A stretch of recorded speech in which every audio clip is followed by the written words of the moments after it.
Welcome everybody to the channel. I'm KB from TK Stitch, where we're all about embroidery.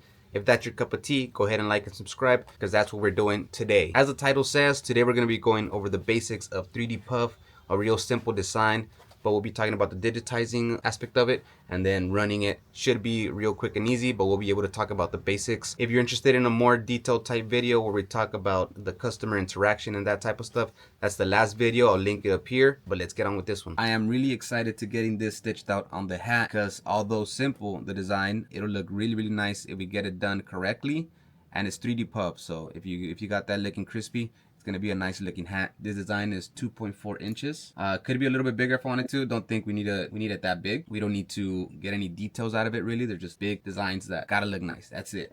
Okay, I added this object here just to demonstrate what is the properties of those. First of all, you have your running stitch underneath it to hold down the foam, so it'll do that running stitch, and then stitch out the satin from one side to the next, just like that.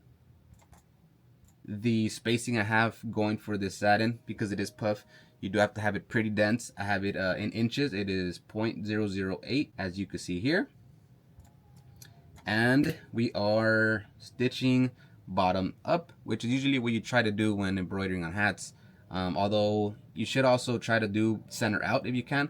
In this instance, it doesn't really apply, so we're just going to be working our way up as is, like this. Another point I want to mention is usually when you have objects together, you leave the jump stitch there because you don't want a bunch of tie-ins and tie-outs in the back of the design. For this one, we don't really have anything too intricate, so I'm gonna make sure that it does tie in and tie out. It makes the cuts, so I don't have to go in there with the scissors and cut those tiny little threads that are left in between these objects. So talking about basics, I would say the density is really important. The machine tension should also be set correctly. I did a stitch out on a piece of fabric. I don't have it anymore. It got messed up, but the top tension was too tight. I ended up having a lot of loose thread at the top. It was all fine. There wasn't any loops.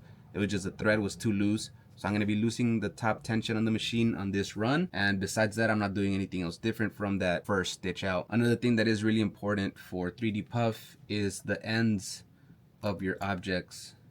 I didn't want to do them too pointy. As you can see, I leave them with a bit of a gap there at the end.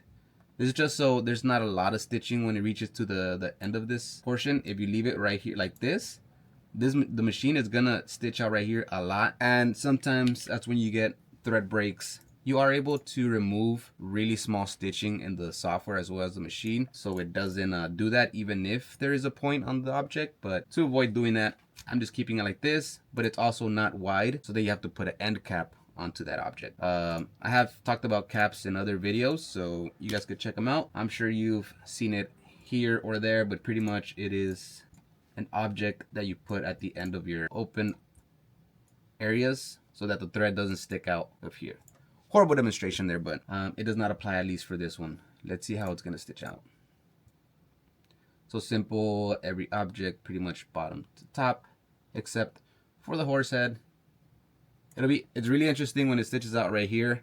Crazy movement in the machine, scary noises, but it stitches out fine. Right here, we'll most likely get a little bit of foam sticking out just because of the way that it's a split there. It's not a continuous run. It goes here and then it goes down here. We're just gonna poke that foam in, hit it with the heat gun as we've done before, and it'll be looking just right. When it comes to 3D puff, there are so many things that could go wrong and a lot of things that you should be doing or making sure that you do when digitizing. But like I said, this is a simple design.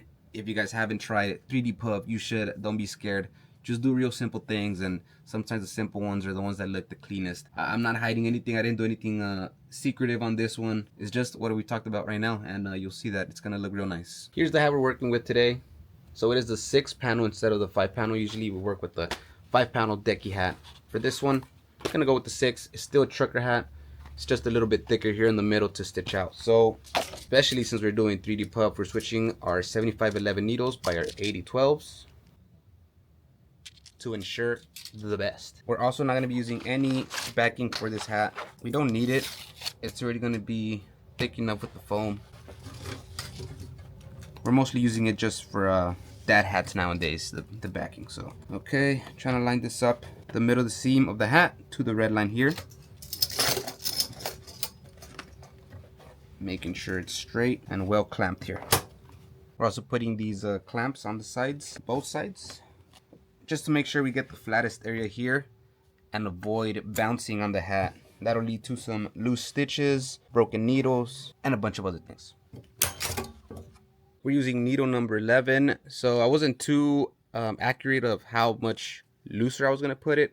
All I did is from wherever I had it for flats, just did a couple turns left, this knob and this one, and that's it. The stitch out didn't come out too horrible. I just wanted it to be less tension on the top. We're ready to go. The design is upside down. The starting point, that's pretty much here. Running it at 470 right now. Might let the whole thing stitch out for you guys. Let's see how long it takes. If not, then I'll do the time lapse. Got a false start there. There wasn't enough thread for the for it to catch, so gonna bring it back a little bit. We're started. Here you go.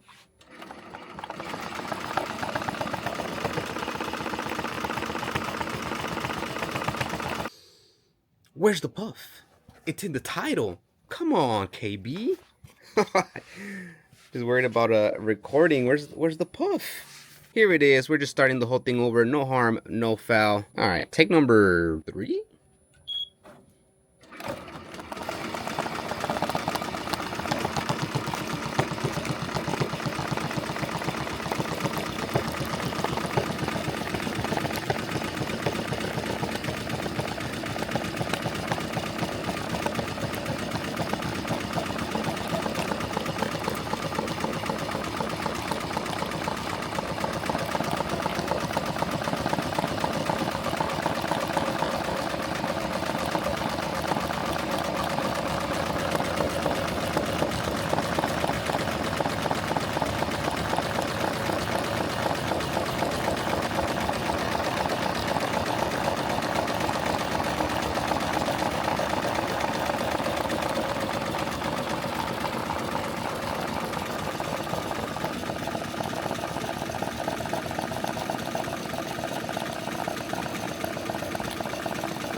fresh off the machine. Here it is. That satin right there is wide. Usually people don't do white satins like that because there's more chances of it getting snagged or these threads being loose, but it's on a hat. You don't do anything crazy with hats. You might throw them around a little bit, but it's not like a sweater where you might be wearing it and get it caught on something. I left the tail of the beginning of the stitching on. I should have stopped the machine and cut it. Now we got that same jump stitch that we were trying to avoid. No big deal. Also, I didn't like so much the tension here. Either I needed to loosen the top tension or tighten the bottom tension. That's way too much bobbin for my liking. It feels all right. It feels good though. Let's peel this puff. I didn't have any brown puff, but since it's so dense, the black hides beneath it real good. Okay, looks like we have some puff sticking out from here. There's a little bit I gotta take off from here. And some from down here, where we had that split. But not bad. Let me cut these and then I'll show you guys the heat gunning. Unfortunately, I have to disconnect one of my lights to plug this bad boy in, so it's a little darker. It's all good, just for a second.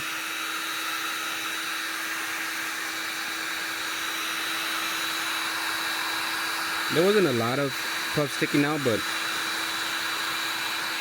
I always use a heat gun, make it just a little bit crispier. Because you know, crispy's the name of the game. What do you guys think? Clean, simple, and 3D puff. Not bad.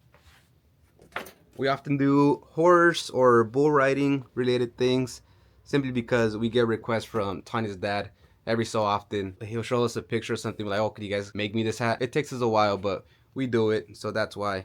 Just figured, might as well do a video on it. Why not show you guys a little bit of hat embroidery? We know you like it. 3D puff especially. Nothing too serious today. It was just something clean, chill, and fun to do. I think it's ready to go. If you guys like the video, we would appreciate a like or a subscribe. Check out our other videos. We've already done a ton of embroidery on hats or even other little random shirts and sweatshirts as well. Thank you for watching. Stay tuned for more. Deuces.